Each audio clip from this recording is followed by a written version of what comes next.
ദുരിതത്തിൽപ്പെട്ടവർക്കായി തിരുവനന്തപുരം കോർപ്പറേഷന്റെ കൈത്താങ്ങ്.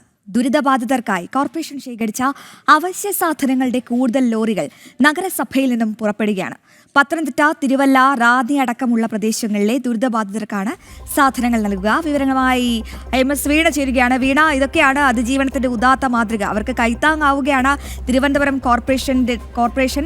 എന്തായാലും ഈ അവശ്യ സാധനങ്ങളുമായി എത്ര വാഹനങ്ങളാണ് ഇപ്പോൾ അങ്ങോട്ടേക്ക് തിരിച്ചിരിക്കുന്നത്? എവിടെയൊക്കെയുള്ള ദുരിതബാധിതർക്കാണ് ഈ സേവനങ്ങളൊക്കെ അല്ലെങ്കിൽ ഈ സാധനങ്ങളൊക്കെ വിതരണം ചെയ്യുക?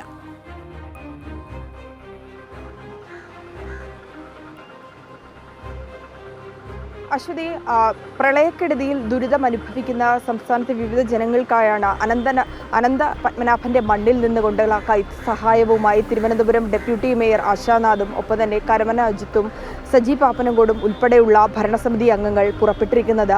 2 വാഹനങ്ങളാണ് ഇവിടെ നിന്ന് പുറപ്പെട്ടിരിക്കുന്നത്. അതിൽ അവർ ആവശ്യപ്പെട്ട അവശ്യ സാധനങ്ങളാണുള്ളത്. ഇത്തരത്തിൽ ഇവിടെ ക്യാമ്പയിൻ ആരംഭിച്ച സാഹചര്യത്തിൽ തന്നെ കളക്ടർമാരുമായി ബന്ധപ്പെടുകയും ഒപ്പം തന്നെ എന്തൊക്കെ സാധനങ്ങളാണ് വേണ്ടതെന്ന് കൃത്യമായി തന്നെ ലിസ്റ്റ് എടുക്കുകയും ചെയ്തിരുന്നു. ഇന്നിപ്പോൾ വാഹനങ്ങൾ പുറപ്പെട്ടിരിക്കുന്നത് പത്തനംതിട്ട ജില്ലയിലെ റാന്നി, അതുപോലെ തന്നെ റാന്നി, തിരുവല്ല എന്നിടങ്ങളിലേക്കാണ്.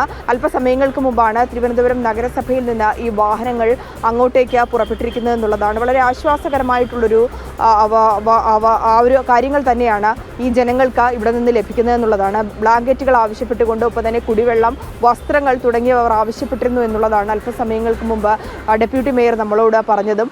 ആ സാഹചര്യത്തിൽ ഒരുപാട് സുമനസ്സുകളുടെ സഹായം, അത് മതം, രാഷ്ട്രീയം അതൊക്കെ വിട്ടുകൊണ്ട് ദുരിതം അനുഭവിക്കുന്നവർക്ക് തന്നാൽ കഴിയുന്ന ചെറിയൊരു സഹായം അത് തിരുവനന്തപുരം നഗരവാസികളിൽ നിന്ന് ഉണ്ടായിരിക്കുകയാണ്. ആ കരുതൽ തുടർന്നും ഉണ്ടാകും എന്നുള്ളതാണ് ഡെപ്യൂട്ടി മേയറും അറിയിച്ചത്.